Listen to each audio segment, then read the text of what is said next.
Des enfants qui essaient de s'évader, dormaient avec des chaînes aux pieds, etc. Ils étaient entravés, mendiés.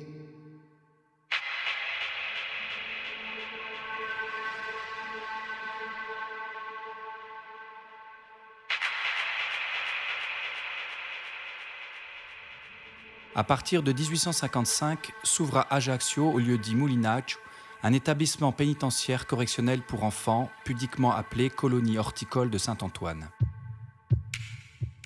Pendant 11 ans, toutes les fortes têtes, les insubordonnés, mais aussi les vagabonds et les voleurs de pommes des grandes villes du continent seront dirigés vers ce qui allait devenir un véritable bagne.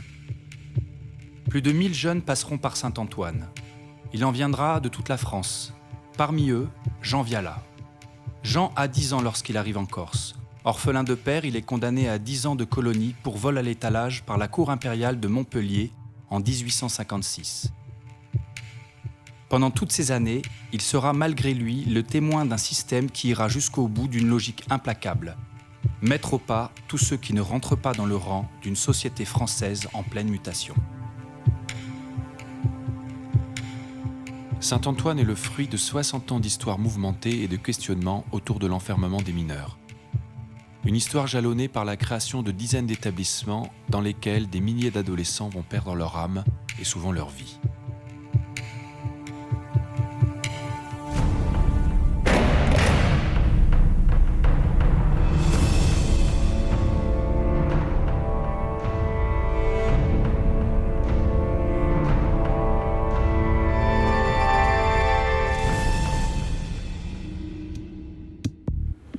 Vagabonds, maraudeurs, orphelins.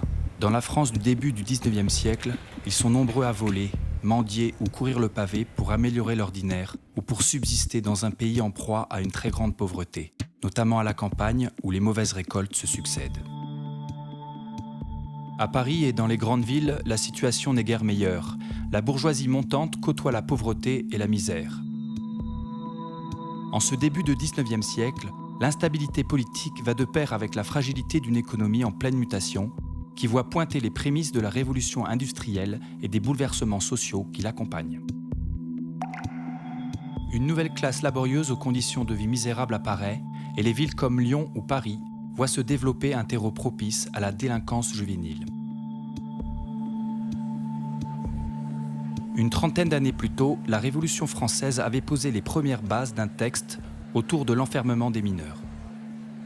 On ne peut traiter et condamner de la même manière des enfants, fussent-ils terribles, et des adultes.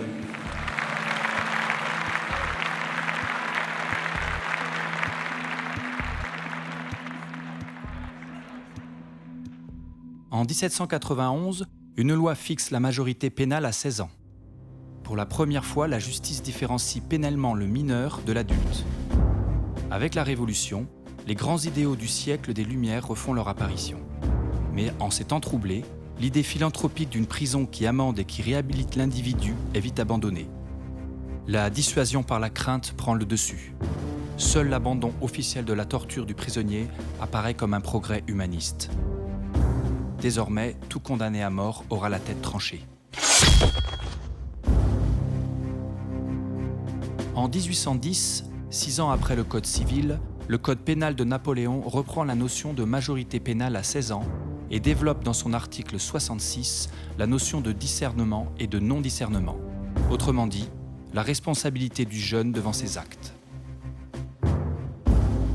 Tout d'un coup, l'enfant n'est plus considéré comme un adulte miniature et que donc l'enfant va avoir besoin d'être pris en charge de manière particulière par rapport à l'adulte, puisque ça va être considéré comme un temps particulier. Et ça, c'est tout le cheminement des Lumières, de la Révolution, et qui va maturer au XIXe siècle, et qui va donner dans le Code pénal cette idée qu'il y a une minorité et une majorité pénale. C'est quand même un point très important, qui jusque-là n'existait pas.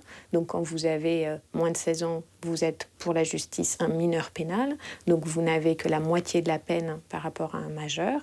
Et ensuite, quand vous êtes un mineur pénal, on doit vous poser la question du discernement. Est-ce que vous étiez en toute conscience de l'acte que vous avez commis? Et si vous n'étiez pas en toute conscience, alors vous êtes non discernant et donc vous êtes acquitté mais effectivement, la loi dit que vous avez besoin d'être corrigé pour ne pas avoir à réitérer votre acte. Et on est confronté à un système complètement absurde, c'est-à-dire que le discernant responsable, lui, il va être envoyé dans une prison, il va y rester 6 mois et ensuite il retrouve la liberté, puisqu'il était condamné à 6 mois, tandis que le non-discernant, il est mis dans une maison d'éducation correctionnelle qui en fait n'est qu'une prison. Il est là pour être élevé et détenu, mais dans un régime qui est le régime d'une prison, et lui, il restera jusqu'à 16 ou 20 ans. Donc, si vous voulez, la législation révolutionnaire, elle est intéressante, son application est absurde.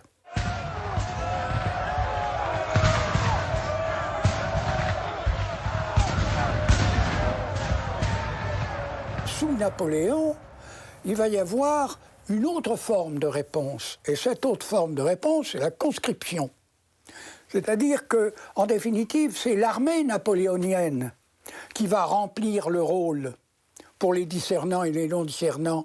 Et ces gamins qui ont été condamnés ou pour lesquels on envisage une éducation correctionnelle, eh bien, ils vont être engagés dans la grande armée.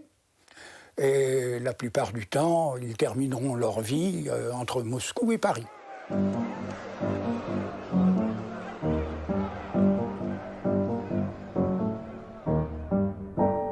Sous le règne de Louis XVIII, pendant la première Restauration, la question de l'enfermement des mineurs continue d'alimenter les débats et différentes études voient le jour.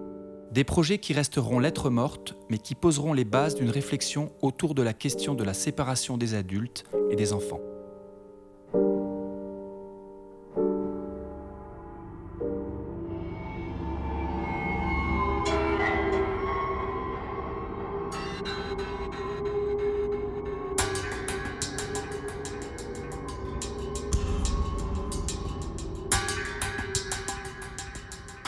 Alors, la petite Roquette, on va créer enfin la maison d'éducation correctionnelle que souhaitait la Révolution française. On l'a créée quasiment 40 ans après, hein, mais dans un espace pénitentiaire, hein, qui est très influenté par une théorie anglaise qui est la théorie du panoptique, c'est-à-dire que dans cette institution, tout doit être centré sous la surveillance. Il faut que l'enfant, car la petite Roquette ce sera pour les mineurs, hein, il faut que l'enfant se sente en permanence sous la surveillance des hommes et sous la surveillance de Dieu.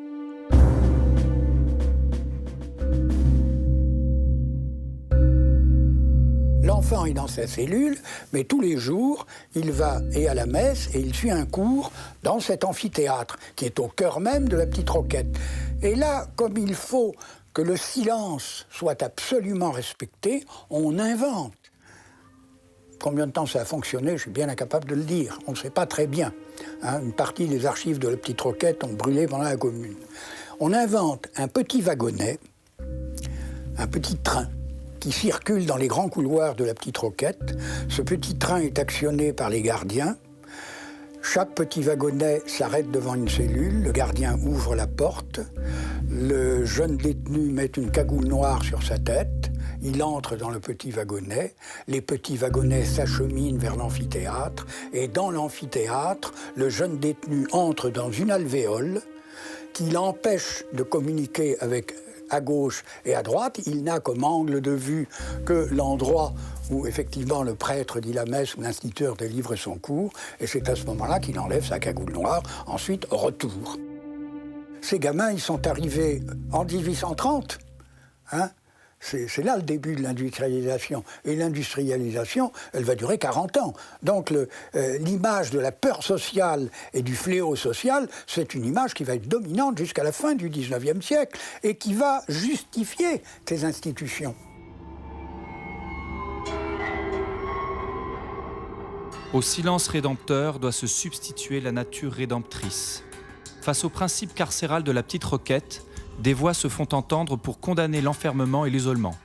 Ce courant philanthropique, conduit par La Rochefoucauld, Alphonse de Lamartine, mais aussi la famille royale et de nombreux penseurs issus de la philanthropie sociale, soutient qu'il faut enlever ces enfants à la corruption des villes et les envoyer dans le monde rural en leur donnant une formation agricole pour les ramener aux principes fondamentaux, la salubrité, l'ordre et la moralisation. Sauver le colon par la terre et la terre par le colon. Cette formule de Charles Lucas, inspecteur général des prisons, symbolise parfaitement le courant des colonies agricoles pénitentiaires, dont la première et la plus célèbre fut celle de Mettray, en Indre-et-Loire, fondée par Frédéric Auguste de Metz. Et le courant agricole, c'est vrai qu'il vient de la philanthropie sociale, et en particulier avec un personnage qui est de Metz, un magistrat, qui lui, depuis des années à Paris, envoie des gamins à la petite roquette, parce qu'il se doute bien que ce n'est pas la solution. Et lui aussi, de Metz, il va voyager, il va aller en Prusse. Et là, en Prusse, il va trouver une colonie agricole protestante qui l'intéresse beaucoup, à Horn. Et puis ensuite, il va aller en Angleterre. Là, en Angleterre, il va trouver un système beaucoup plus dur. C'est ce qu'on appelle les workhouses.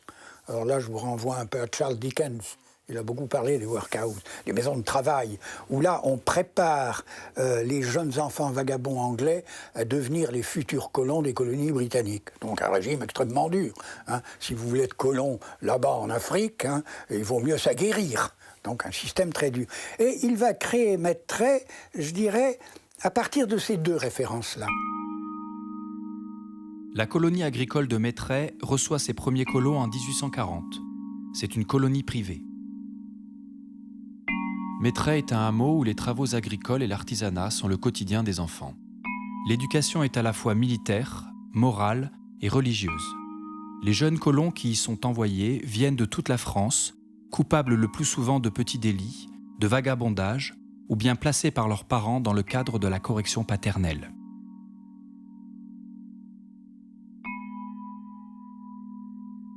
Il faut vous imaginer des colonies agricoles avec en moyenne 300-400 enfants. On a donc des enfants qui peuvent avoir 3-4 ans et des jeunes adultes qui peuvent avoir 20-21 ans. Donc il faut imaginer cette promiscuité-là et cette mixité-là dans les âges avec des placements qui peuvent durer 5, 6, 7, 10 ans.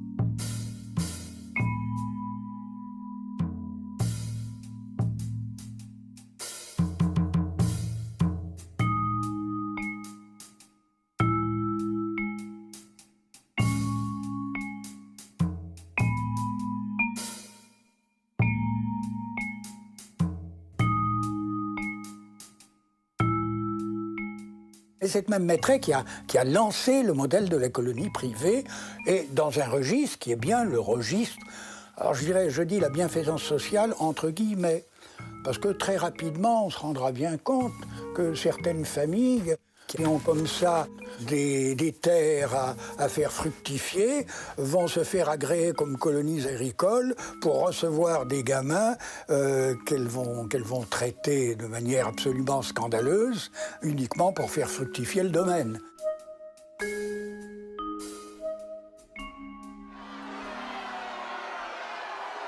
À Paris, suite à des soulèvements ouvriers, la monarchie parlementaire de Louis-Philippe tombe. La Seconde République est proclamée le 4 novembre 1848. À la surprise générale, Louis-Napoléon Bonaparte, le neveu de l'ancien empereur, est élu premier président de la République française au suffrage universel pour 4 ans, avec près de 5 millions de voix. La politique de la Seconde République est un mélange entre un libéralisme autoritaire et un socialisme utopique. Cette période est marquée par un développement industriel, économique et financier porté par une forte croissance mondiale. Le contexte économique et social de l'époque, la mise en place progressive de structures destinées aux enfants et la possibilité faite aux parents de placer eux-mêmes leurs enfants en colonies agricoles expliquent la présence, en 1849, de près de 5000 enfants dans les maisons d'arrêt et les diverses colonies agricoles.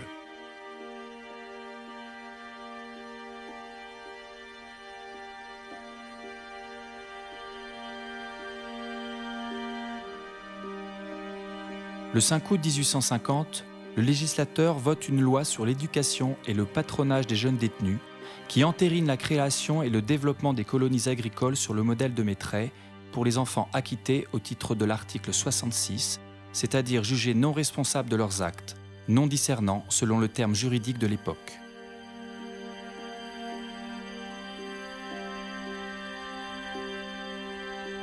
Avec cette loi, le législateur prévoyait également que les jeunes qui posaient de graves problèmes de discipline dans les colonies, ainsi que les enfants condamnés à plus de 2 ans d'emprisonnement, seraient conduits dans une colonie correctionnelle gérée par l'État, où ils seraient soumis à une discipline répressive.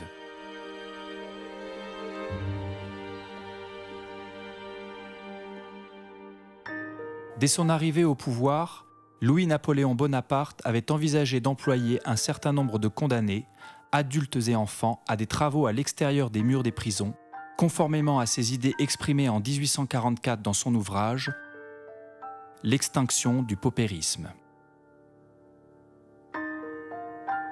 En 1851, le ministère de l'Intérieur charge l'inspecteur général Louis Perrot d'une mission en Corse et en Algérie pour l'établissement d'une colonie. Suite à son rapport, la décision est prise d'implanter des colonies pénitentiaires agricoles en Corse. Si, comme je l'espère, nous évitons par des soins les maladies et les mortalités, rien alors ne s'opposera au succès et à la prospérité de ces établissements. On y trouvera une somme féconde de travaux productifs qui, dans toutes les saisons et pendant de longues années, fournira à une population très nombreuse des occupations agricoles qui amélioreront en même temps les détenus et les terres incultes de la Corse. L'objectif de départ, c'était en 1852, c'était de déplacer, dans un premier temps, d'entre 10 et 15% de la population pénale française vers la Corse pour fournir des bras pour l'agriculture qui a manqué énormément. En fait, il y a un plan. Dès 1849, avant même que Napoléon III ne devienne Napoléon III, il n'est encore que le prince-président ou le président Louis-Napoléon. Il confie à l'un de ses intimes corses, futur ministre de la Justice, Abatucci, la mission de réunir dans l'ensemble des ministères les dossiers concernant la Corse.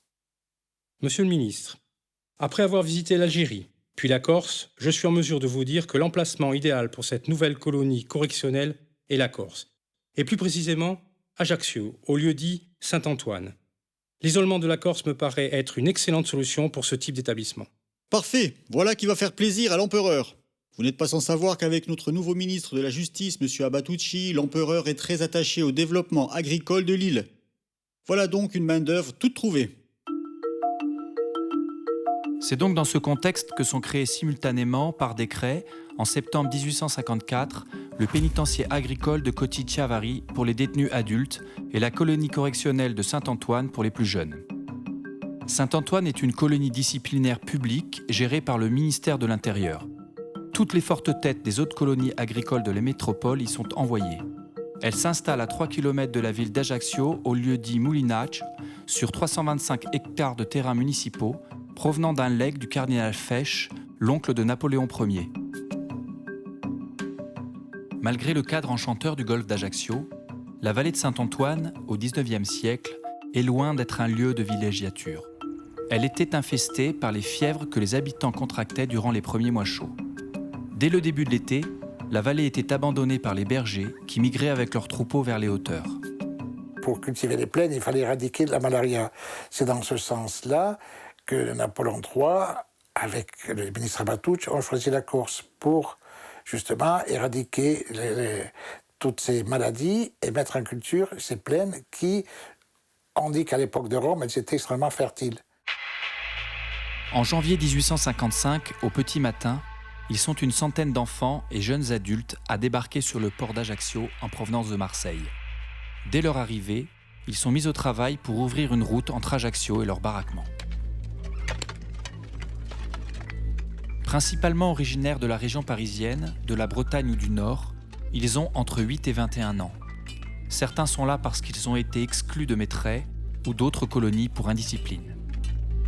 On y trouve également tous ceux dont on veut se débarrasser, comme ces jeunes gens coupables d'homosexualité, expulsés de la colonie de Drouer en région parisienne. Monsieur le préfet, je vous informe de l'arrivée de 2 enfants infirmes, hors d'état de se livrer à des travaux agricoles. Courteville-Auguste Lucien, qui a la tête de l'humérus hors de sa cavité et 4 côtes enfoncées en provenance de Gaillon. Et Benoît-Paul Lucien, en provenance de Clairvaux, qui a une maladie cutanée et le bras droit cassé. Avec l'arrivée des premières chaleurs, les jeunes colons n'avaient pas quitté le fond de la vallée de Saint-Antoine qui était infectée par le paludisme. Le premier été de la colonie pénitentiaire fut meurtrier. Bonnefoy Mathieu, décédé le 28 septembre 1855. Wechter Henri, décédé le 29 septembre. Rioulou Sylvestre, décédé le 1er octobre. Daudet Sébastien, décédé le même jour. Joly Julien, décédé... Durant les mois qui suivirent l'été 1855, 25 enfants devaient trouver la mort, 16 rien que pour le mois d'octobre, soit près d'un tiers de l'effectif de la colonie. Monsieur le directeur, ça ne peut plus durer. Hier encore, il y a eu 2 décès. C'est arrivé tellement vite que le malheureux n'a pas eu le temps de recevoir les derniers sacrements. Il me faut plus d'aide. Les 2 jeunes qu'on m'avait envoyés sont inexpérimentés. Et puis il nous faut de la viande pour les malades. C'est une question de vie ou de mort.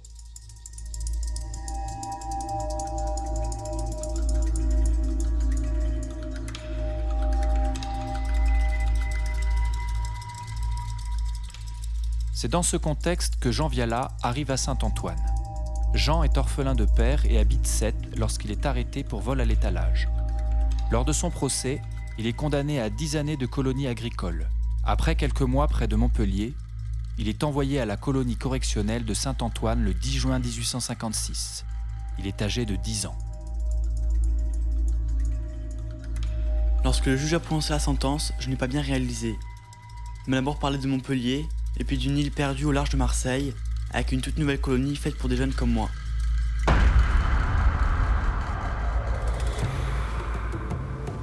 Quelques jours après, j'étais sur un bateau, c'était l'enfer. Le froid, le mal de mer. Quand on a débarqué sur le port, on pensait que le pire était derrière nous. En fait, le pire était à venir.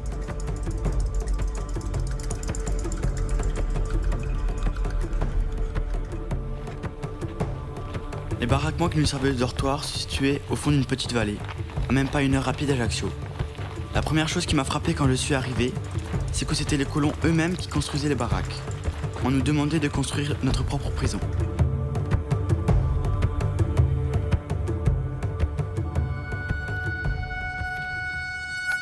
Durant l'année 1856, il y eut 13 nouveaux décès.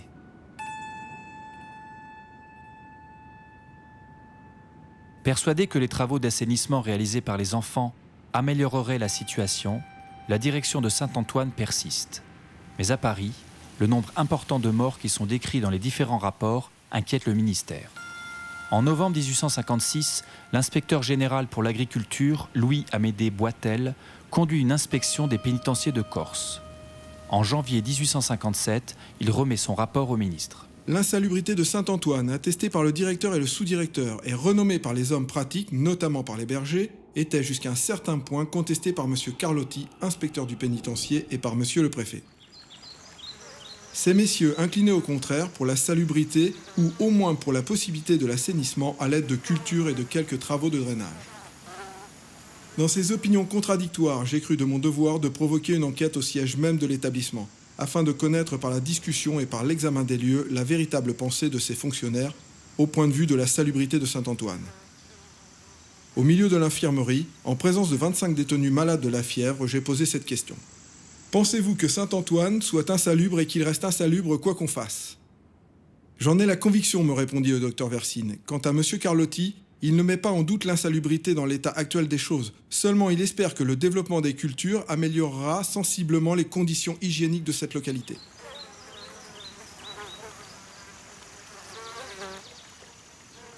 Je traduis littéralement la réponse d'une mère de famille, à laquelle monsieur le préfet a demandé si le mauvais air existait au pénitencier de Saint-Antoine.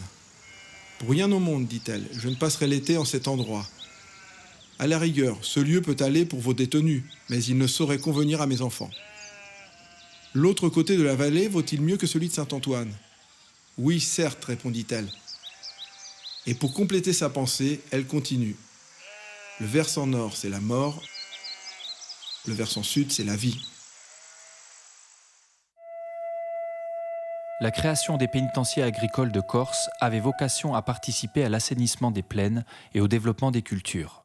Pour œuvrer dans cette tâche, l'administration avait fait appel au docteur Régulus Carlotti. Régulus Carlotti est docteur en médecine mais se passionne pour l'agriculture. Il est l'auteur d'un grand nombre d'ouvrages sur les questions agricoles ou de santé publique. Il avait développé une théorie qu'il devait décrire en 1869 dans un ouvrage intitulé « Du mauvais air en Corse, ses causes, son action, les moyens d'assainissement ». Régulus Carlotti était un médecin. Il était persuadé que le paludisme était le fruit de vapeurs nocives qui s'exhalaient des marées. Donc il fallait essentiellement démaquiser et assécher les marées. Et c'est pour ça qu'il voulait mettre sa théorie donc, à l'étude et réaliser cette étude. Et c'est pour cela que lorsque l'inspecteur Boitel demandait si c'était irrémédiable, la maladie, lui, il pensait que non. Il voulait aller jusqu'au bout de son expérience. Après le rapport de M. Boitel sur l'état sanitaire de la colonie, le ministre de l'Intérieur adressait rapidement au préfet de Corse une correspondance indiquant les décisions prises à la suite de l'inspection. La plus importante de ces décisions fut de ne plus laisser les détenus dans les locaux actuels pendant les 4 mois d'été. Le ministre ordonna de faire construire rapidement des refuges dortoirs sur le plateau de Castellucci, situés sur les hauteurs, afin que les enfants puissent s'y rendre tous les soirs, du 1er juillet au 1er novembre. De plus, suite aux recommandations de Régulus Carlotti, l'administration entreprit d'assécher autant que faire se peut les marécages par la plantation massive des tout nouveaux eucalyptus importés d'Australie afin d'assécher et stopper les vents empoisonnés et supprimer le maquis pour le remplacer par des cultures.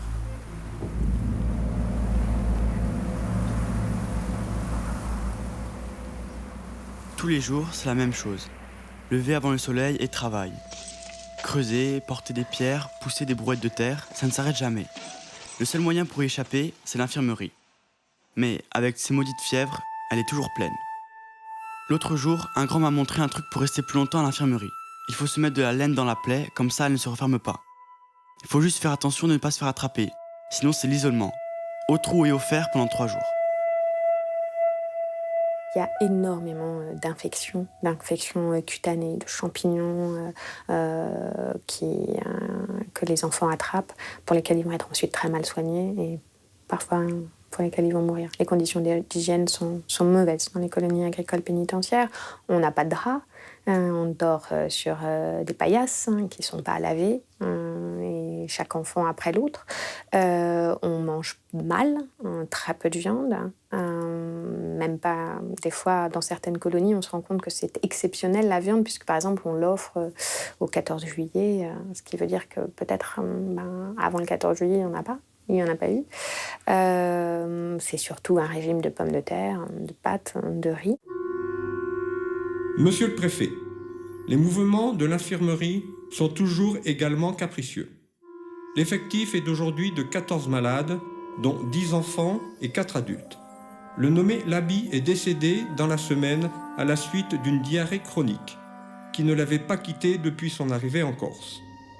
Nous avons 2 cas de fièvre typhoïde parmi les enfants. Leur état est presque désespéré. Monsieur Versine réclame pour eux de la glace. Il m'est impossible... À la colonie, le scorbut, les fièvres typhoïdes, les maladies digestives et pulmonaires sont le quotidien des colons. Malgré tout, avec l'aménagement des dortoirs sur les hauteurs de la vallée, le nombre de morts diminue. En 1858, pour accélérer les travaux de construction du pénitencier définitif, l'administration décide de renforcer les effectifs et porte à 209 le nombre d'enfants. Il en arrive de toute la France. Rapidement, une véritable communauté s'installe avec sa hiérarchie, ses codes et la violence inévitable inhérente à ces conditions de vie en groupe où se mélangent tous les âges et où règne la loi du plus fort. Bien sûr qu'il y a de la violence, il y a de la violence institutionnelle. On pourra parler ensuite des punitions extrêmement importantes et fréquentes et régulières, très imaginatives parfois, dans les colonies agricoles pénitentiaires. Mais il y a aussi une violence entre les jeunes, voulue, soutenue par l'institution, parce que c'est cette violence entre les jeunes qui permet qu'il n'y ait pas de solidarité entre les jeunes, donc le moins possible d'émeutes, de violences collectives.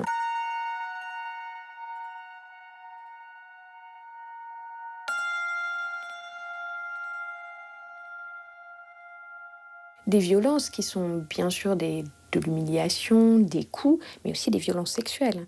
Les archives sont peu bavardes, mais on peut lire entre les lignes la réalité de ce qu'était cette promiscuité de corps juvéniles dans ces établissements. Et bien sûr que les caïds ont le droit comme récompense, pour le dessert, si j'ose le dire comme ça, à un genou qui vient d'arriver et qui n'a pas encore les moyens de se défendre de ce type d'attitude. Bien sûr que la question de la violence sexuelle est au cœur aussi du quotidien de ces institutions, à la fois entre surveillants et jeunes, mais aussi entre jeunes eux-mêmes. Relire Le miracle de la rose de Jean Genet, et on a quelques éléments pour le voir de manière poétique. Je ne suis pas sûre que c'était toujours très poétique.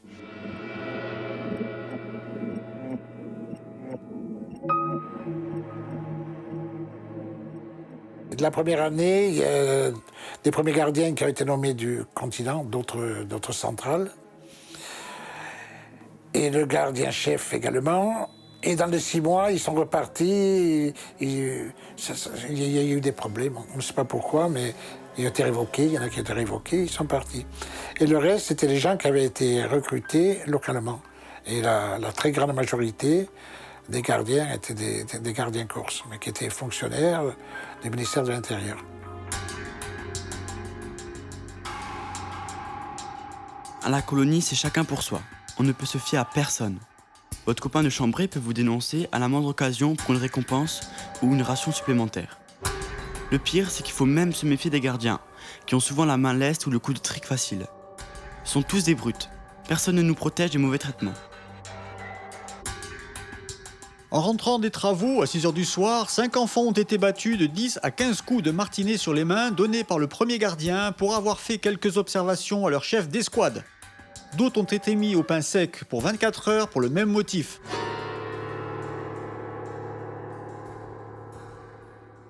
Lorsque le juge m'a envoyé ici, il a dit que c'était pour mon bien, que c'était pour me remettre dans le droit chemin. Je ne vois pas comment on peut se remettre dans le droit chemin en construisant des routes et des murs toute la journée jusqu'à épuisement. Du matin jusqu'au soir, on creuse, on plante, on défriche. Un vrai travail de forçat.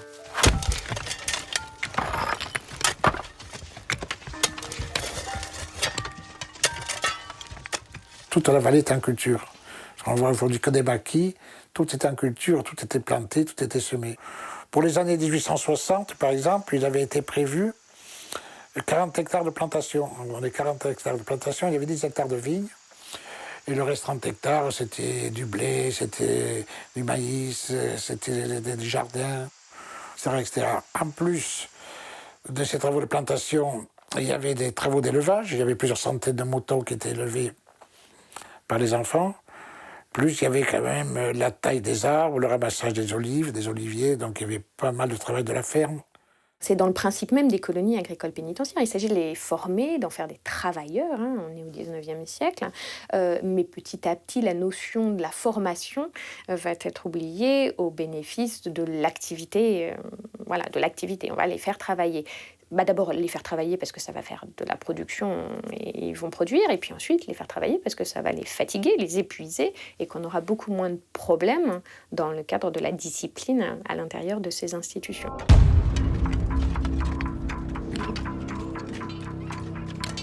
Un jour, le directeur nous a convoqués. Jeunes gens, à partir de demain matin, vous descendrez tous les jours jusqu'à Ajaccio pour récupérer du fumier.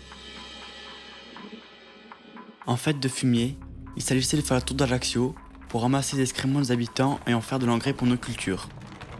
C'était horrible. Toute la journée, on traînait une odeur de merde sur nous.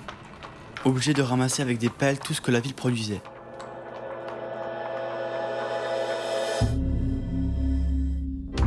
Au début, tout le monde se battait pour sortir de Saint-Antoine et voir du monde, mais au final, plus personne ne voulait descendre. Comme beaucoup, à la suite de ces corvées, je suis tombé malade. Une espèce de fièvre. Le directeur disait que c'était les allers-retours vers Ajaccio qui nous fatiguaient. Mais moi, je suis sûr que c'est de manipuler toute cette merde qui nous rendait malades. La preuve, c'est qu'au bout de quelques mois, il y avait tant de personnes à l'infirmerie qu'ils ont arrêté la collecte. La seule chose qui donnait le moral pendant cette période, c'est que le pénitencier définitif était presque terminé. On allait enfin pouvoir dormir loin des moustiques et des fièvres. À partir de 1862, c'est la politique des grands travaux.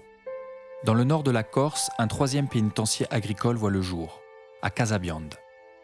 Devenu directeur de la colonie de Saint-Antoine le 28 mai 1861, le docteur Régulus Carlotti était à la recherche de nouveaux bras qui puissent répondre au plan de développement de la colonie. Outre les cultures en terrasse et les murs de soutènement, l'administration entreprend, à Coty et à Saint-Antoine, la construction de barrages et de canalisations d'eau. Pour Saint-Antoine, ce sera le barrage de la Lise, 10 000 m3 de retenue construit par l'entreprise Clada, avec comme main-d'œuvre les enfants de la colonie. Pour l'époque, l'ouvrage est imposant. Il sera d'ailleurs cité en exemple lors de l'Exposition universelle de Paris de 1878.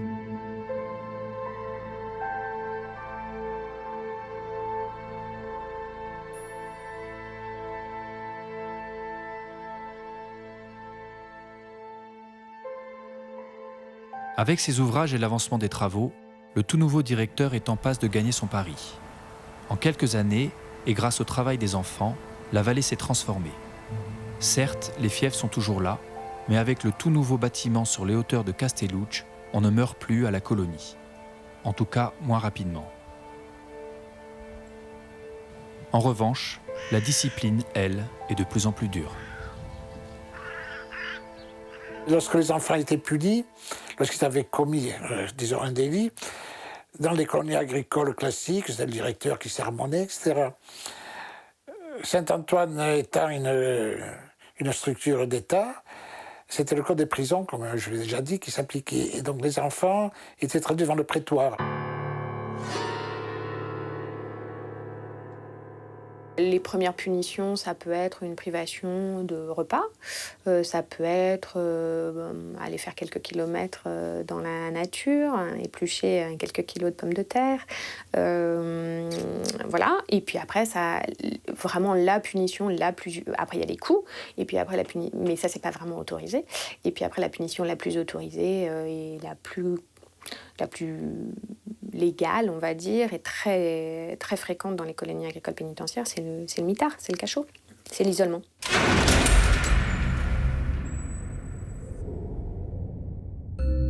Ils étaient enfermés dans un réduit très étroit, avec une fenêtre à plus de 2,50 m de hauteur, c'est tout, pour donner un peu de jour, ils ne voyaient rien. Et il existait même des cellules obscures où ils étaient dans le noir complet. Et là, on laissait pendant des mois et des mois. On a trouvé dans les rapports des adultes qui étaient 6 mois dans le noir absolu à Coty. Quand ils sortaient, ils étaient comme fous.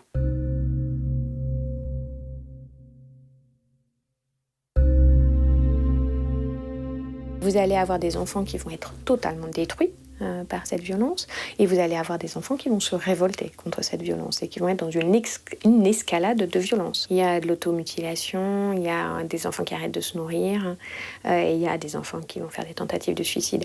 On n'a aucun chiffre. Le suicide au 19e siècle, c'est le péché absolu. On ne fait pas de publicité autour du suicide, et c'est extrêmement compliqué de savoir si un enfant est mort parce qu'il s'est donné la mort ou dans d'autres conditions. On a très peu de choses sur le suicide, et encore très tard. Les tentatives de suicide après 1945 sont encore considérées comme de la provocation, du cinéma, et on peut encore, même à Savigny, après 1945, dans un centre d'observation, envoyer au mitard un enfant qui a fait une tentative de suicide. Monsieur le préfet, j'ai l'honneur de vous informer que la nuit dernière, vers 10h30, le dénommé Ledoux a été surpris par le prévôt Legros et le sergent Maxence en flagrant délit de pédérastie avec le détenu Mazet, évadé réintégré. Le gardien Agostini Hercule était de garde. Il a mis les 2 délinquants au cachot, mais il n'a pu leur mettre les fers faute de menottes et d'entraves. Ce préposé nouvellement installé a négligé de les fouiller. Mazet a profité de cet oubli pour cacher dans son chausson un petit couteau avec lequel il s'est ouvert ce matin la veine du bras gauche.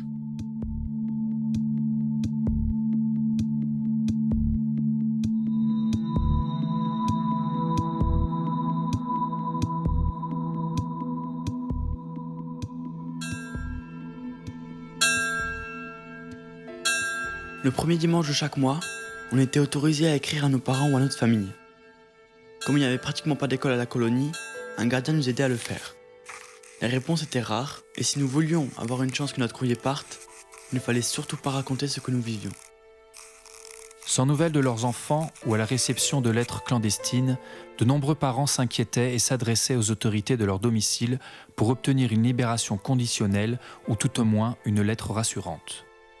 Le 11 août 1856, en réponse à un courrier du préfet qui l'interrogeait sur une demande de libération faite par ses parents, le directeur écrivait : En réponse à votre dépêche du 6 août courant, relatif au jeune Bourgon, dont les parents réclament la mise en liberté provisoire, j'ai l'honneur de vous informer que ce détenu est décédé à l'hospice d'Ajaccio le 3 décembre 1855. On a même des lettres qui disent « Mais maman, pourquoi tu ne m'écris pas? Je n'ai pas de tes nouvelles depuis tellement longtemps. » Et dans le dossier, juste à côté, la lettre de la mère qui dit « Mais je ne comprends pas, c'est le 3e colis que je t'envoie et je n'ai toujours pas de réponse de ta part. » À la même époque, Madame Veuve d'Ussel demande la liberté provisoire de son petit-fils Humbert Henry, dont les parents sont décédés. Le directeur, agacé de toutes ces requêtes, répond au préfet : Le dénommé Humbert est un garçon fort vigoureux dont la conduite est bonne et le travail satisfaisant.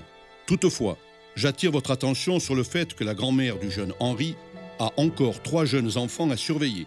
Dans ces conditions, monsieur le préfet, la demande de la veuve d'Ussel ne me paraît pas méritée d'être accueillie.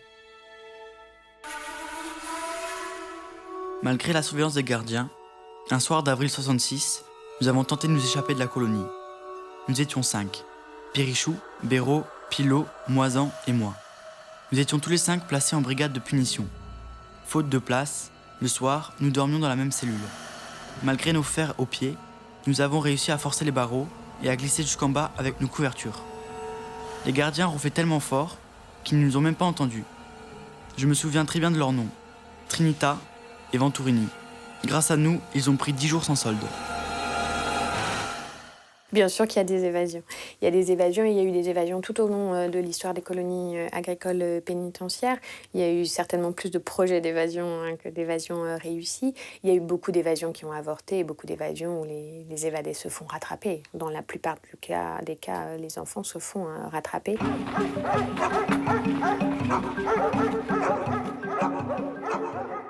L'administration avait fait paraître dans la presse, dès l'ouverture en 1955, un avis où il était indiqué que si un enfant s'échappait, ou un adulte, des pénitenciers de Cottichar ou de Saint-Antoine, le citoyen qui les ramènerait aurait une prime de 25 francs. Mais 25 francs à l'époque, c'était énorme, puisqu'un ouvrier agricole touchait 2 francs par jour. Et s'il partait au 2 ou 3, la personne qui ramenait 3 jeunes, donc il touchait 3 fois 25 francs, c'était des fortunes.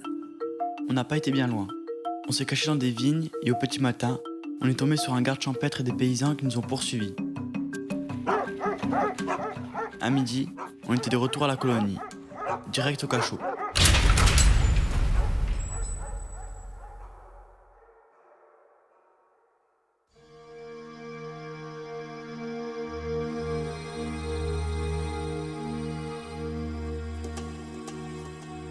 En 1866, 11 ans après son ouverture, la colonie correctionnelle de Saint-Antoine ferme définitivement ses portes.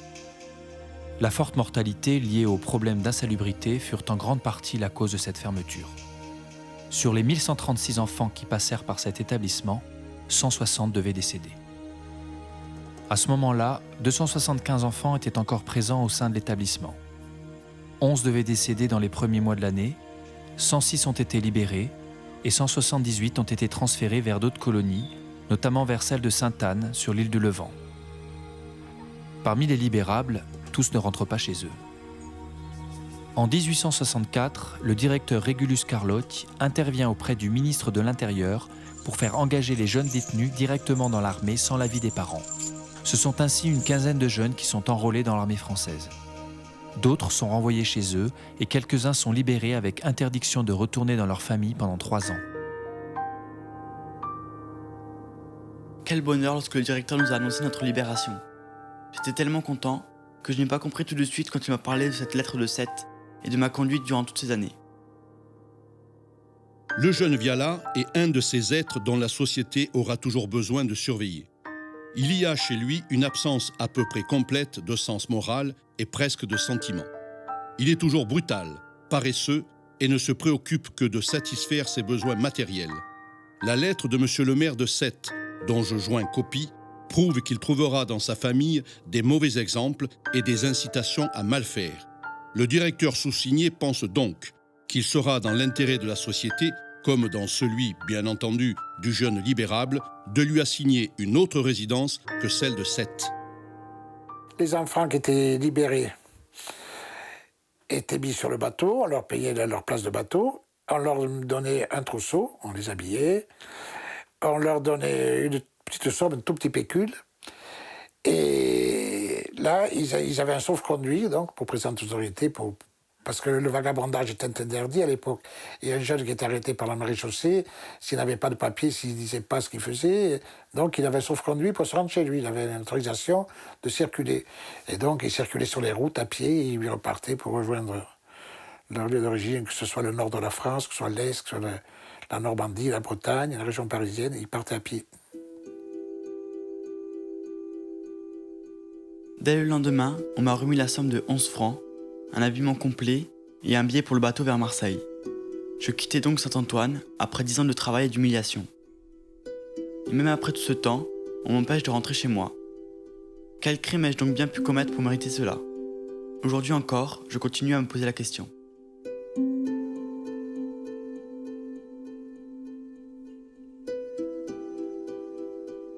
C'était brutal. Une décision ministérielle qui sortit un arrêté. Et il était dit que la colonie correctionnelle Saint-Antoine était supprimée et était remplacée par un pénitencier d'adultes. Le pénitencier pour adultes a perduré jusqu'au début du XXe siècle. Le pénitencier de Casabian a perduré, puisqu'il existe toujours aujourd'hui. Pendant la guerre de 14, les prisonniers allemands et serbes, etc., y ont séjourné pendant quelques années. Là, ils avaient bien culture, ils travaillaient dans les pénitenciers. En 1919, on a créé une école d'agriculture qui a duré quelques années. Puis après, on a loué les domaines pendant quelques années, puis c'est tombé à des études. Après la fermeture de Saint-Antoine, l'administration pénitentiaire poursuit la création d'établissements. Belle-Île-en-Mer, Agnan, Montesson. À cette époque, plus d'une 50aine de colonies sont réparties sur tout le territoire. 29 ans après l'expérience et l'échec de Saint-Antoine, l'État ouvre une nouvelle colonie correctionnelle à Ess, dans le Lot-et-Garonne. Là aussi, discipline, pratiques coercitives et répression y sont la règle. Il faut attendre le début du XXe siècle pour voir une évolution du système judiciaire. À partir de 1911, l'administration pénitentiaire qui relevait du ministère de l'Intérieur va être confiée au ministère de la Justice. En 1912, c'est la création des premiers tribunaux pour enfants et en 1927, les colonies pénitentiaires changent de nom pour devenir des maisons d'éducation surveillées. Le nom change, les méthodes restent les mêmes.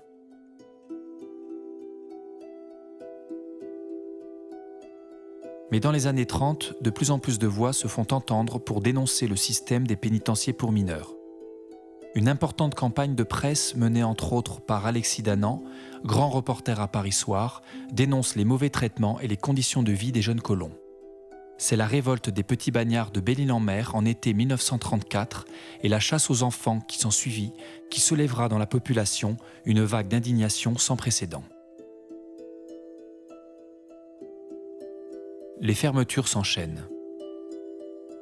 100 ans après sa création, la colonie privée de Mettray ferme ses portes. 17 000 enfants seront passés entre ses murs.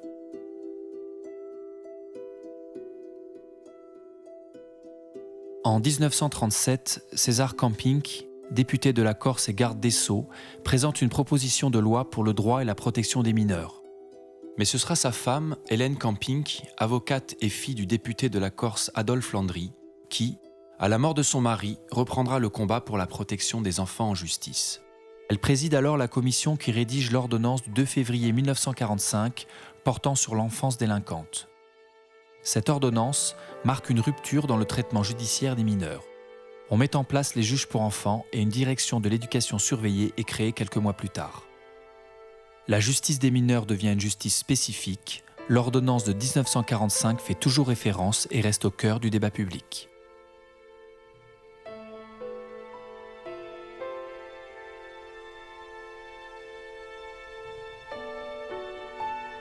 Aujourd'hui, la colonie correctionnelle de Saint-Antoine a laissé place à un établissement hospitalier. Le maquis a recouvert les cultures en terrasse et seule une ruine et quelques murs témoignent encore du passé de la vallée. C'est important de savoir que ces questions se sont posées il y a 20 ans, il y a 30 ans, il y a 40 ans. Comment on a essayé d'y répondre, comment on a essayé de les résoudre et comment on n'y est pas arrivé. Enfin, je veux dire, c'est même un matériau très riche. Hein, mais il ne s'agit pas d'être des donneurs de leçons. L'histoire, elle n'apporte pas des leçons. Mais elle aide à réfléchir et elle questionne.